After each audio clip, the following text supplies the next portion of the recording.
পেপে তুমি আজকে ধন্য গরুর মাংসের জন্য। দিলেন করো কি আয়? আরে কইেন না, পেঁপে গাছটা পেঁপে হয়েছে কি দেখছেন, আল্লাহর কি রহমত। এককালে পেঁপে হয়েছিল এই তেমাই পেঁপে হয়েছিল। রাস্তার কুলের গাছ তো যে আহি একটা একটা না কইয়ে পারি লইয়ে যায়। এই লুঙ্গি দিয়ে ঢাকি তৈছিলাম, এখন আজ গিয়ে দেখি না লুঙ্গিও নাই। তা চিন্তা করছে এর লোক পেঁপে পারি আজকে সব বাড়ি লই যাবো। আরে বেটা ফ্রিজে কয়টা গরুর মাংস আছে, মুই তো গরুর মাংস লইয়েছি। গরুর মাংস আনছেন কই দেখি। এই নে দেখ। তা ছোড়াব্বা হ্যাঁ। কাম করি, আজকে ওই গাছে পেঁপে দিয়া গরুর মাংস বুনো করি। এ বেটা হ্যাঁ তো ভালোই হইবে, তাহলে পেঁপে পার। আচ্ছা তা ঠিক আছে। মিল্লা আল্লাহ রসুল আল্লাহ। আজকে নিজের গাছের পেঁপে দিয়ে গরুর মাংস বুনা খাওয়ানটা কিন্তু সেই একটা মজা হইবে। আল্লাহর রহমতে প্রতিটা গাছই ভালো ভালো ফল হয়েছে, দেখছেন পুরো গাছ ভরা। এই একটা আছে, এইবারে এখানে এই একটা আছে, এই সব কয়টা গাছই আল্লাহর রহমতে আপনাকে দোয়ায় ভালোই ফল হয়েছে। এই যে দেখছেন ইট্টিখানে গাছে কি আকার পেঁপে হয়েছে। এ বেটা খালি পেঁপে দেবি, ফুল বাগান দিতে হবি না? হ্যাঁ ফুল বাগানও আছে, এই যে এখানে ফুল বাগান।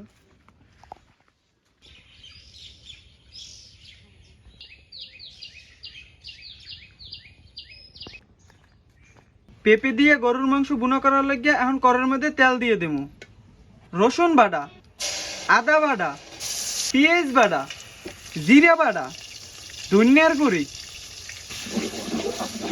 হলুদের গুঁড়ি, মরিচের গুঁড়ি, কয়টা কাঁচা মরিচ, স্বাদ মতন লবণ, এলাচ, দারচিনি।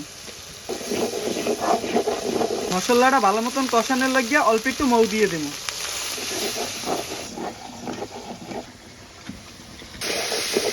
মশলাটা ভালো মতন কষানো হয়ে গেছে, এখন গরুর মাংসটা দিয়ে দেবো। মাংসটা ভালো মতন কষানো হয়ে গেছে, এখন পেঁপেটা দিয়ে দেবো। এখন হারামও দিয়ে দেবো।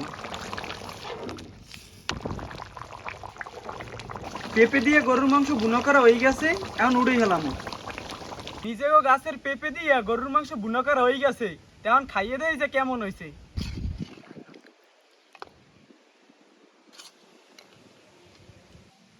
বিসমিল্লাহ।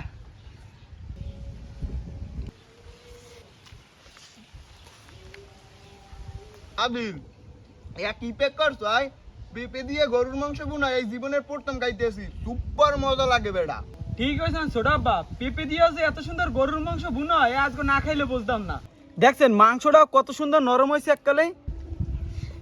পেঁপে তুমি আজকে ধন্য গরুর মাংসের জন্য। কামড়ে কামড়ে মজা বেটা। ঠিক হয়েছে, আজকে গরুর মাংস পাকটা অস্থির হয়েছে, অস্থির। তা আজকে ভিডিওটা এই পর্যন্তই। তা সবাই ভালো থাকবেন, সুস্থ থাকবেন। আমরা দুই চাচাবাতি যে খাইতে থাই। আল্লাহ হাফেজ।